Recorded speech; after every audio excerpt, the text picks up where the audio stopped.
Guys, welcome to another lecture in the series of lectures on E, which is for the cloths of heaven. Today again, I'm going to be sharing another reference text. I hope everyone did the task. For the task, I would also say that there is another course on this channel or platform, whatever you want to call it, that's called Critical Approaches to Literature. Take that course. It will help you be able to analyze stuff, especially when cross-referencing better. Also, take the course for interpretation of dreams. Use that as an apparatus when cross-referencing, trying to make sense of certain pieces of work, so on and so forth. This one that I'm going to be reading out today is again from Maud and Other Poems, 1855. It's by Lord Alfred Tennyson, part 6. And the soul of the rose went into my blood as the music clashed in the hall. And long by the garden lake I stood, for I heard your rivulet fall. For I heard your rivulet fall. From the lake to the meadow and on to the wood, our wood that is dearer than all. I'll read it out again.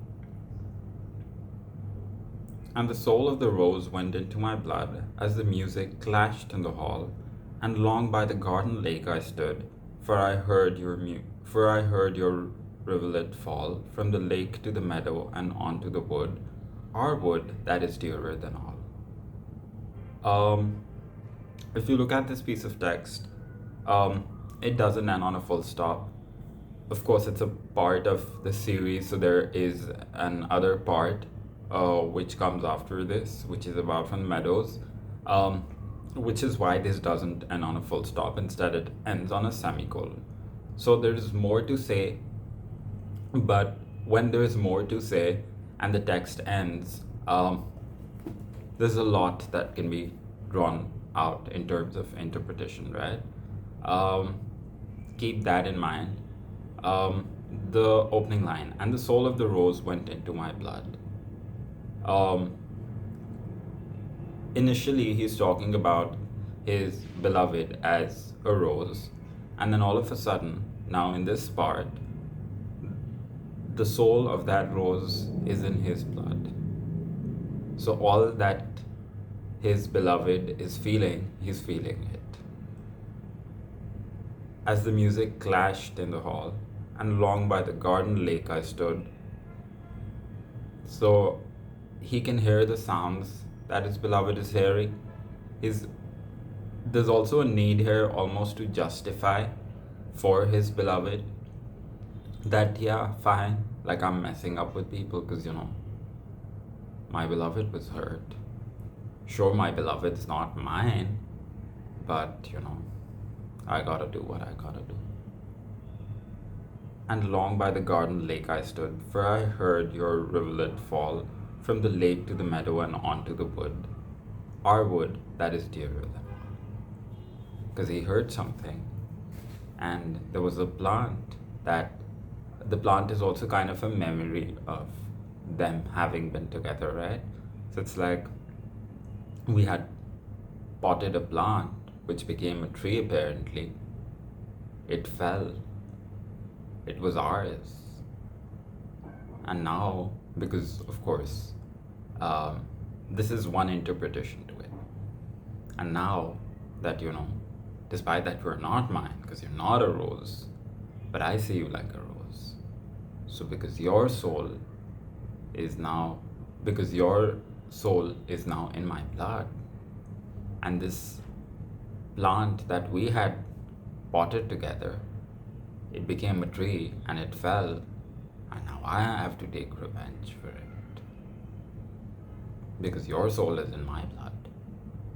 And now I see that, or actually now I feel that you are hurt, right? Because I'm hearing all the sounds that you are hearing, I'm feeling everything that you're feeling, because your soul is in my blood. So I gotta take a revenge for you now. That. If you compare it, of course, the purpose of sharing this, because there's a lot more that can be drawn out of this. You guys should actually annotate the text in the notes. read upon it, try to understand it for cross reference.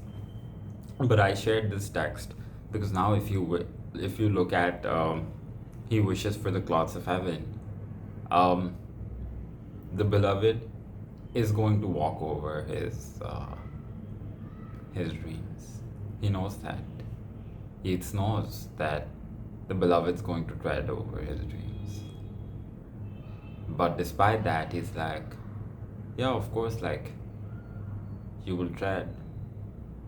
Initially, he establishes that if I had the heavens clouds, I would have spread them under your feet. But I, being poor, have only my dreams. So I've spread them under your feet. Now I know that you are going to tread, but just tread softly. I'm not asking you not to tread, because you're treading on my dreams.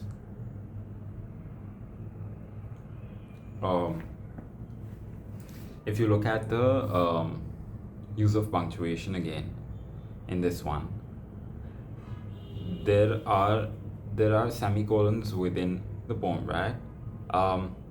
And the music of the rose and the soul of the rose went into my blood, comma. There is careful consideration before which he utters the next sentence. As the music clashed in the hall, semicolon, which is a longer pause. And long by the garden lake I stood. Then there's a comma, because there's more consideration before what he's about to say. For I heard your rivulet fall from the lake to the meadow and on to the wood. Then there's another comma. So it's like, I know that you've been hurt. Our wood, comma, there's a comma in between the line, right? So he's like, before claiming our wood, there's also, of course, consideration. And after claiming our wood, because like that tree that we had planted, it was ours. That is dearer than all. Like if we had done something together, the memory of us, that was so precious. And then it ends on a semicolon. So it's like perhaps he's not said it, just like he wishes for he wishes for the clouds of heaven. Yeats has not said what happens when the beloved treads or whatever.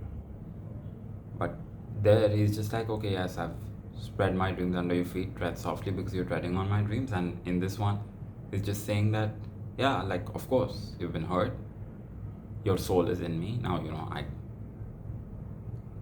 I am just pissed. I gotta do something about it. Do what has not been revealed. He's like, I'm gonna take action for it.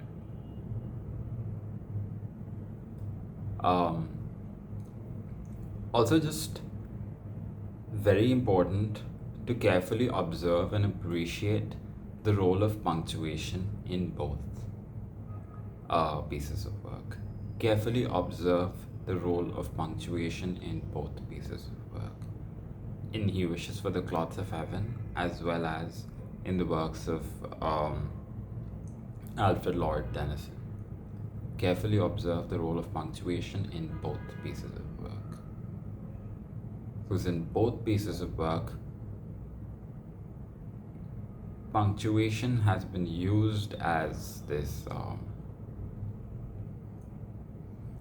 instrument of sorts to be able to hammer upon,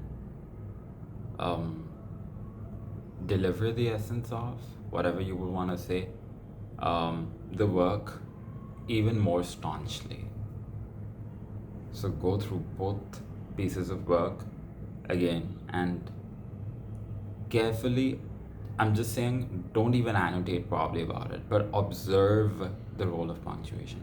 Try to understand it. Because if you're able to write a critical response, produce a critical response specifically on the role of punctuation in both while you're doing any kind of comparison, it will